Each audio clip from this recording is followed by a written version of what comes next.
Hi everybody, my name is Ivan Illan. I am the founder and chief investment officer at Aligne Wealth Advisors Investment Management, also known as AWAIM. Thank you very much for watching this video this month, and we have some, I would say, some interesting and maybe even slightly kind of sad information about the U.S. economy.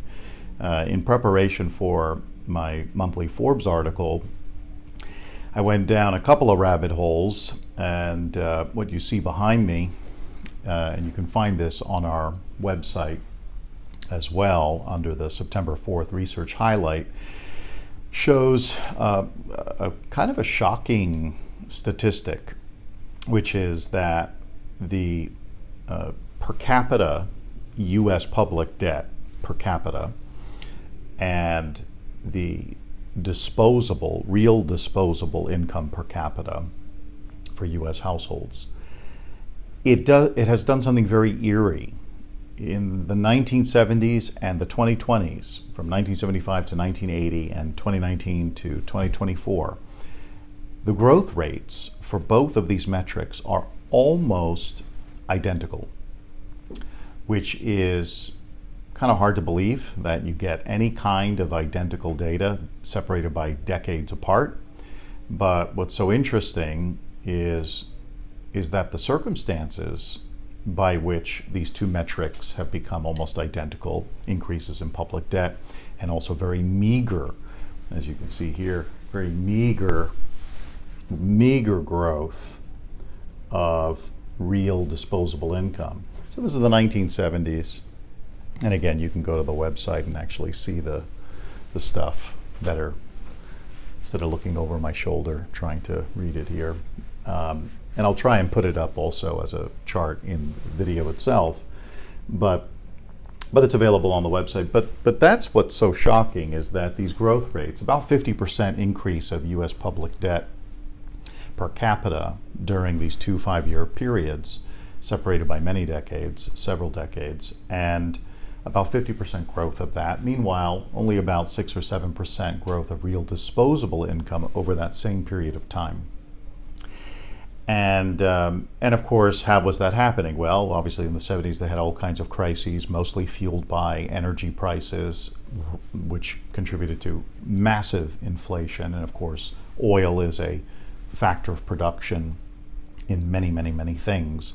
So it was all these oil embargoes and everything that was happening. You know, if you remember the 1970s, if you were alive, and I was alive, I was in 1979. I was 5 years old, and I have a very distinct memory. You know, one of the contributors, to this very high increase in public debt were food scarcity. Welfare programs, food stamp programs. A huge amount of the U.S. population and U.S. households were actually using food stamps. And it's kind of hard to imagine that so many middle income households were actually on food stamps, but they were. And even I have a memory of from 1979 at 5 years old with my mom in a grocery store, very nice organic grocery store. And when those things were very much not so popular, but I remember her using food stamps and taking the stamps out and sticking them onto a piece of paper at the grocery store, and it was a very distinct memory for me. And this was a very normal thing for middle class families in the 1970s. So fast forward to today, what do you see happening today? This is U.S. food insecurity on the rise. You can see here in the orange, this is households with children. And it's at the end of 2023, it was almost at 18% of households in the U.S. have classified themselves as food insecure. And this is actually, you have to turn back the hands of time to 1998 to get to a similar level. We made so much progress on food insecurity here in the United States, so much progress. And within a very short period of time, just a couple of years because of inflation, It's put so many families in this hardship, and the programs that are available are just not quite sufficient. They haven't really kept up with the times, and so many people are finding themselves in this very difficult situation and position. So this is one of those monthly economic commentaries that is more about what has happened.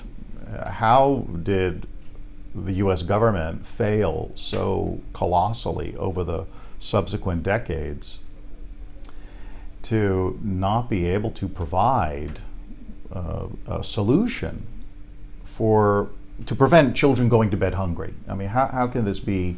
It doesn't matter the politics in it. Nobody actually wants to see children going to bed hungry, or more to the point, a mom or dad skipping meals so that their children can eat. And this is happening in the richest nation on the planet, the United States, in case you need reminding. So this is a great concern. And with all that money, all that debt that was pumped into the U.S. economy, that was just temporary. That was just helicopter money that was just coming in, and that money is all gone, essentially. You look at savings accounts of the typical middle class family. They don't have savings. They can't really handle an emergency of more than a few $100s. Most people in this country are living paycheck to paycheck. And you hear so much about, oh, retail sales are great, online sales are great, oh, consumption's great. Well, a huge percentage of the consumption that's actually occurring in this country is occurring from the top 20% of income earners. The bottom 80% are not factoring into all this consumption at this significant rate. Obviously they consume, but not at this significant rate that is essentially subsidizing so many industries. And we still see services inflation quite rampant. And even though goods inflation seems to have stabilized, but services inflation, housing inflation, it's all still there. It's all very expensive. So from our standpoint, certainly when we get together as an investment committee and have these discussions and look at the data, it feels a little wonky. It feels like something isn't quite right yet. And there is another shoe to drop when it comes to the health of the nation, the economic health of a nation, and certainly things like wealth inequality or income inequality. Those things have not been, there's been no progress in that for many, many, many years since it became an issue. Maybe just call it 20 years ago is when you first heard about this stuff. It doesn't matter who the administration has been over this time. Nobody's made progress to it. The wealthy have gotten wealthier. The mega rich have gotten even mega richer, and the poor have gotten poorer. And certainly, seeing data like this, seeing how the 1970s and very specific metrics like debt per capita and disposable income per capita, real after inflation disposable income per capita, is almost identical. It's shocking, but it's also appalling that we would find ourselves in a similar situation. So, being in an election year is also interesting because, this is data. This is just, you can look at history and you can find all this information. Who's really addressing this? And, I feel like people have been addressing this for many years, and our politicians, really haven't done much about it. And, but this is like the most egregious part of it. How can we be in the wealthiest nation in the planet and children are hungry and families have to choose who is going to eat in their dinner that night?